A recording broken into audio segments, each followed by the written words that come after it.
Hey, it's Mark with Mark's Virtual Real Estate Channel, and I'm back with another Upland video. And today we're talking about possible drama in Upland. Well, not possible, there is drama, and some accusations of cheating in the Thrifty Trader. So I'm going to talk about what's been happening, where the accusations come from, and would love to know what you think, if it's cheating, if it's okay, or what's going on there. And I also want to bring some kind of real life opinion about what's happening. If it happened in real life, what would happen? Is it cheating? Is it legal?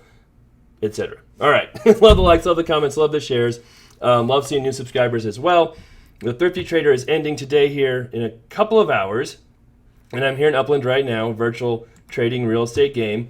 And here is the leaderboard for Upland. Dallas, I wonder if it'll even let me put my name in. I am not doing good in Dallas. It's been a mess. But it doesn't seem, oh, there I am, 74.52. So I'm doing better, but I really messed up in a few areas. 74.52 would get me, oh, can I click on that? Or what is, oh, okay, good. Let's see here. That puts me at 75th place. So I'm doing okay, nothing special. I really messed up my relative buy by selling or relative profit by selling a property too cheap. I didn't want to. And then I don't think I bought some properties right after the Thrifty Trader supposedly started. I don't think those counted for me. I bought a couple properties in the Main Street Market area or Main Street neighborhood, and they're way below what the averages were. And they never counted. I didn't have any relative buy score at all in the beginning. So I'm wondering if I should have waited longer, because I don't think, and I spent some money on those too. Those properties counted. And then here, oh, let's go back here. For the Arlington Thrifty Trader, I am sitting, I was in first, then I was in second, now I'm in fifth. And so it's very rare that people are able to move up the scoreboard that fast or pass people up who are at the top, because there's a lot of different things that go into it. But we're going to look at a few of those things and try and show you why that's happened and if that's legitimate or not. So I had no idea any of this was going on until last night. Some people were messaging me on the Lazy Node Discord channel, and there's some conversations on that Discord channel. There still are. Then there's conversations on the main Upland Discord channels about people accusing others of cheating. And basically, here's how the Thrifty Trader works to give you an idea of the cheating. So you have your volume score. That's how many properties you sell. So if I sell 20, you get a higher volume score than if you sell 10. Diversity, that's how many properties you sell to other players, right? If you sell all your properties to the same player, your diversity is going to be very low. So it's how many other different players you're selling properties to. And there's a relative buy. And this is basically how much you're paying for a property compared to the 30-day average of properties in that neighborhood. So if properties for the last 30 days were 100,000 UPIX on average, and all of a sudden you're buying them at 10,000 UPIX, that's an amazing relative buy score that will really, really help you out. Now, if the average was 10,000 UPIX and you're paying 20,000 UPIX for properties in that neighborhood, that will hurt you. You'll have a horrible relative buy score. So this one is tricky because as the contest moves forward, people want to buy cheap properties in certain neighborhoods. In Arlington, there's literally one neighborhood. You have only one choice. So as the floor goes up, there's not a lot you can do, unless you do something. I'll show you. And then the relative profit, that's how much you're selling properties for based on that neighborhood moving average. So if the average was 100,000 and you're selling them for 300,000, that's really good. You'll have a relative profit score. If the average was 100,000, you're selling them for 10,000, that's really bad. You'll have a bad profit score. And all these are averaged together. So what was happening is that some players were able to do relative buys for about 50% of what the floor is in Arlington. So let's see if we go to Arlington here and we just click on this. You can see you can buy one for 10 UPIX, 10,400 UPIX or $10. And that's been about the floor. It's kind of fluctuated from 10 to 11. I think it might have gotten up to 12 for a little bit, but right in that area. In the very beginning of it, you might have gotten a few for 9 in that range, but not too many. Well, there's been quite a few properties exchanging hands for 4, 5, I think even 3,000 UPIX during the contest while the floor was this high. And so what came about is there may be agreements between players saying, hey, I'll buy this property from you in Arlington for 4,000 UPIX, and then later you buy it back from me for $1. So basically, I'm renting the property from you for the Thrifty Trader Challenge.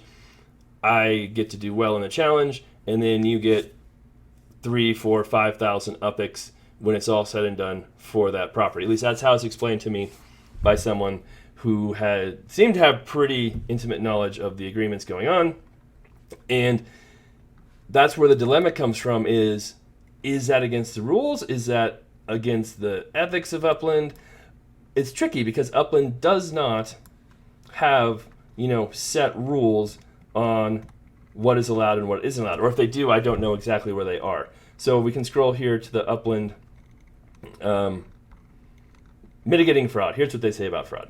Be advised that we will be monitoring player activity very carefully. Any player suspected of fraudulent behavior will be subject to review by our data team. Offenders will be disqualified from the competition.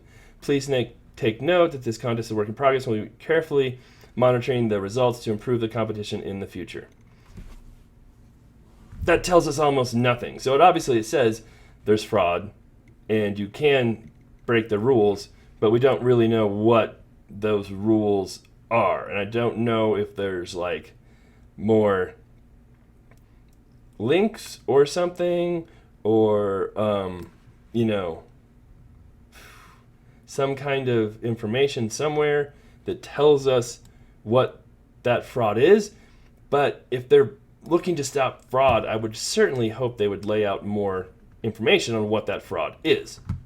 So I can't sit here and say, oh yes, for sure these people are cheating, they're breaking all the rules, they shouldn't be doing this, because I don't know what the rules are exactly. So I'm not here to accuse anybody of cheating or say they're cheating, but I'd love to know what people think about this because, for me personally, I wouldn't do that, right? I feel like it's against the spirit of the game since the idea of the Thrifty Trader is to buy and sell, I feel like on the free market, not just making deals with buddies or friends. That kind of takes away from it. And if we all knew we could make deals with buddies and friends, then it's kind of a contest of, all right, who has the most friends and who can make the most deals, not exactly who's better at buying or selling on the open market. So there's that. And then there's the real life aspect I said I would talk about. I'm a real life investor. I've got 12 house flips going right now, a number of commercial properties, residential properties, multifamily properties I own. I own a real estate brokerage. That's where I am right now. I've been doing this for 20 some years. And in my previous real estate life, I sold a ton of foreclosures, bank-owned properties for the banks, for HUD, which is the U.S. government. And I would do lots of broker price opinions, BPOs, for those banks. And that's basically me giving them a value. And then appraisals are also a value, done by licensed appraisers, something slightly different. And whenever an appraisal is done, a BPO is done, kind of like one of the first questions they ask is, well, a little more background here. When you do those BPOs or appraisals, you get comparable sales and comparable listings. You say, hey, this property sold 4 months ago for this property sold 4 months ago for that, this property sold last week, and you compile the data, you make adjustments on the properties for how big they are, the condition, et cetera, et cetera. Well, one of the questions they ask when you're compiling these comparable sales and listings is, are they fair market sales? Are they fair market listings? Which means, were they actually on the market? Were they actually for sale? Or was it a dad selling his property to his son? Or a mom giving the property to her daughter? Something like that, where this is not an indication of true market value, right? I have a house worth $100,000. I sold it for $50,000 because it's my son. I'm giving him a good deal. Here you go. Well, that doesn't help the appraiser or the person doing the BPO figure out what the value is, so they just throw it out. Now, there's nothing illegal about doing that. There's nothing illegal about selling a property for cheap, but there aren't Thrifty Trader challenges in real life. So it's like, in real life, sure, yeah, you can sell properties for whatever you want, but if you're involved in some kind of contest or something like that that is specifically for buying or selling properties, that might be frowned upon if the rules are stating otherwise. But if you don't know the rules, then that makes it really tough to know what's legit, what isn't legit. So it's hard to say exactly what's going on, what is allowed or not allowed. I was just going to check when we're here right now to see on the trader. Let's see here. Because, let's see here. I'll go scroll up here. This player, I believe, I have not seen their name on there. Maybe they just did a really good job buying and selling City Pigeon. But the cool thing about Upland is we can see what everybody buys and sells. I'm going to upxland.me right here. I can type in a username, and I can see what players own. You can do that on me, Invest for Mo, and see what properties I own. And we can kind of look here and say, okay, here's what properties were bought and sold the last, day or 2 days. And you can see prices here. And we can see lots of list prices here. Are these legitimate sales? Are these market sales? I don't know for sure, but you can see what people paid, and maybe they are legitimate. 8,900 today in Arlington, a couple thousand below mint. It's possible, that's legit. It's possible it's not. You can kind of see who sold the property, and you can dive deeper if you want to, but you can see quite a few properties here in Arlington bought for quite a bit less than what the floor was. But again, maybe they just got good deals. Of course, it's the same person selling the property as before. So that throws up a red flag or two. And they're not crazy low. It's not like they're 5 or 4,000. But they are a little bit low. And some people might think, see, here's where the floor kind of was. You get this 11,640. And again, I'm not accusing people of cheating. I'm just showing you can kind of look through the history and see what people bought, what they sold, and when they did it. There's a lot of properties being traded back and forth here. And here's one in Arlington bought for 59. That's is that after the trade started? I can't tell. That would really mess up your relative buy score. But I don't know. So, I don't see any red flags there. I don't see anything crazy about that. But then we can look at one of the others, or Brian, and see. Again, it's kind of cool how open Upland is, and we can see, hey, here's Arlington, 8,900. You can see who bought it, who sold it. There's a lot of transactions. Minted, swapped. Bought for 14. Oh, that wasn't. What was that? That's something else. That's San Francisco. Hold on. Minted. Bought 930. Sold for 8.9. That's $1. That's 8.9 USD. Hey, maybe he bought it for less for USD, because I've done that too, where I bought properties for less doing USD. Not a crazy big deal. Let's see here. But you can go through and see what a lot of these properties were bought and sold for. And again, really, what's surprising there is not that many properties in Arlington being bought. A few here and there, but not that many. And then you look at the scoring, and they've got 95% volume, a little bit lower than me. Diversity, relative buy is way higher, and relative profit. So it kind of gives you some ideas how to win. You don't want to buy anything for too much. That's really the goal there. But a lot of those bought. Ooh, look at all those bought for exactly 10. And maybe they're legit. Again, it's hard to all the same person. Not all the same person, a couple the same person. But again, same people list properties at the same time too. So nothing too crazy there. I wouldn't say, oh my God, they're definitely something weird. But then if we go to, let's see here, Nunchucks.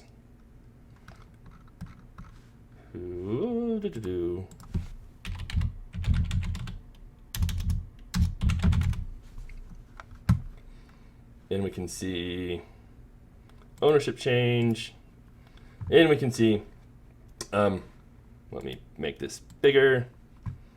Arlington, bought for 10, no big deal, 9, 9, 5, That's in Dallas, Arlington 998 in Chicago, Arlington, Bronx. So many deals going on. Dallas, Los Angeles, Arlington 5. And that was kind of, this is where the properties were being posted on the Discord channels and saying, oh man, like those are some red flag. Like, why are they being bought for so cheap?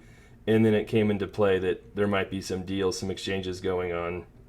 Because it's like, it's not just, there's one old East Dallas bought for 5 when the mint is 15, right?